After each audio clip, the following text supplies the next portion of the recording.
Here, I mean, in America, animals get more rights because we don't need them as much, you know? Animals get extra rights here. You might see two gay dogs getting married here in New Hampshire or over in Albuquerque. You might see a couple of gay Dobermans out there, doing sex and looking for ring shopping. You might see here in Beverly Hills, you'll see, last year they had a famous Bichon that a lady tried to get a nose job for a Bichon just because, it wasn't, it wasn't appeasing some of the selfies and stuff she was taking. For her, it wasn't good enough.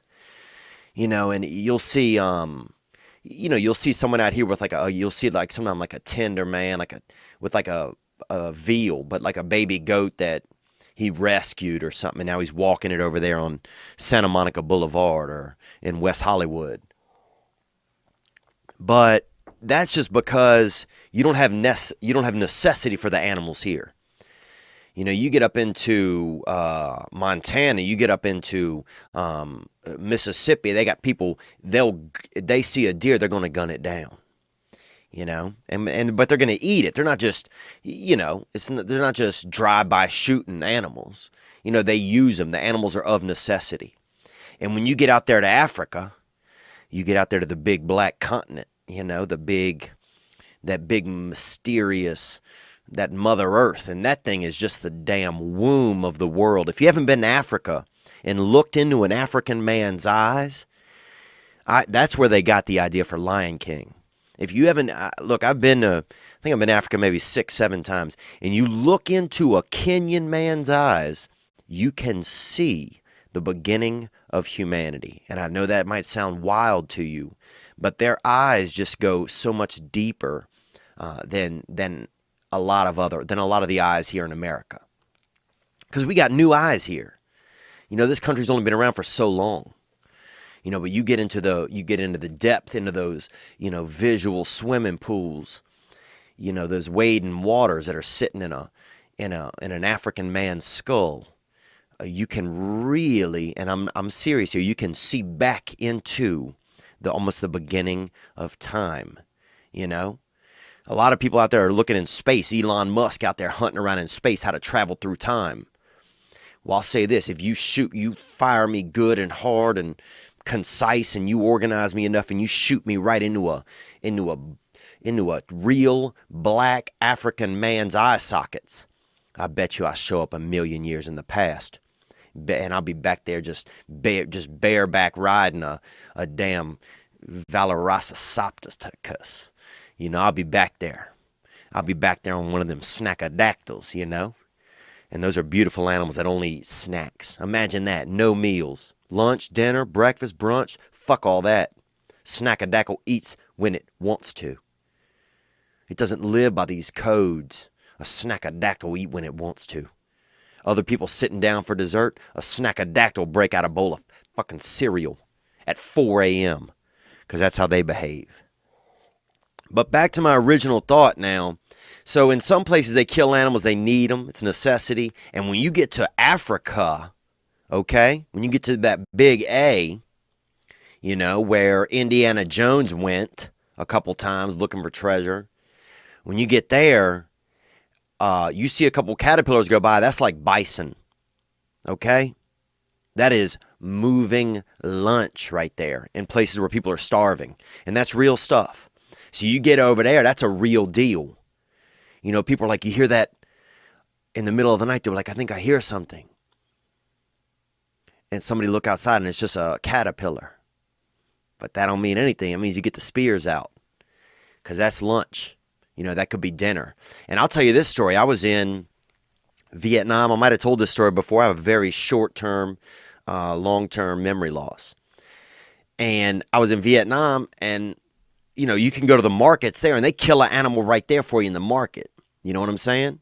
You want an owl, you want a little bit of owl meat, chop, chop. And next thing you know, they got the owl right there. They got I'm no birth certificate. This ain't no Cabbage Patch fucking cutlery place. This is the real deal. They got an owl, chop, chop. They got all aardvark. You want a little bit of aardvark? Next thing you know, they cracked open a spine of an aardvark.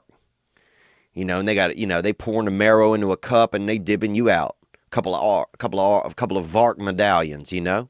Next thing you know, you're rolling out of there with 8 little cuts of, you know, vark. So people, you know, you go into these Vietnamese markets, anything is a meat. What do you want? You want a little bit of, I mean, look, dude, if some visitors went missing, dude, I guarantee you they show up on a menu in a market. You want 2 pounds of Kathy? Huh? You want a couple grams of Andy? We got him. So I went in there and I was thinking, you know, with these American thoughts. You know, I went in there like, oh, they had a couple of pigeons in there, you know, or it might have been what is it? Some of God's canaries, you know, a couple partridges. They had a couple partridges in there in a cage. You could buy them, you know, $1 a partridge. So I'm thinking I'll get me a partridge. I'm going to set it free. I'm going to change the game. You know, I'm going to be this big, you know, fancy fella here. I'm going to come in here and show these Viets how to change the game by setting animals free. Dude, I bought one. $1 for a partridge, right? Get that partridge. I run outside. I mean, this is my moment in the sun. You know? This is my, I let that partridge loose. Man, I tell you, immediately 8 different Vietnamese people jumped on this partridge. They had one dude pulled a sword out of his belt and went right at the partridge, dude. Another dude came rolling off of a tree branch, dropped down on a rope and tried to snatch for it. I mean, people came. It was like it was choreographed by the Lord. It was just 8 different levels of partridge attackers.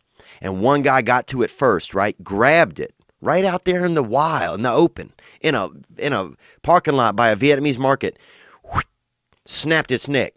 Did a neck snap on that partridge, you know? I'm not talking L5S1, dude. I'm talking L9. I'm talking about up top.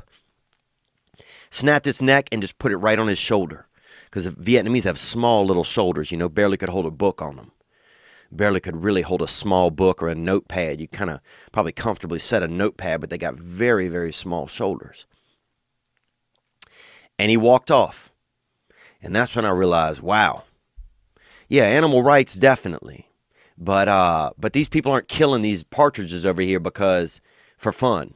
That man was going home. That man was going to have Thanksgiving dinner or whatever, you know, Vietnamese holiday supported a meal. That man was going to feed his family. So I guess if you got a meal, man, get your meal. You know I'm going to go over to Mississippi this year for Christmas Eve. I spend my Christmas Eve in Mississippi, and you know that somebody going to be sharing up a rare meat over there. You know? And I will find a way to get a little bit of dove or some venison. Or hell, if they had vark, I'd have a slice of that. You know, I don't know what they'll have. You know, turtle. You know, a little bit of horse or something. Whatever. Good evening, good afternoon, and other times. Thanks for watching that video you just saw. I mean, it was okay.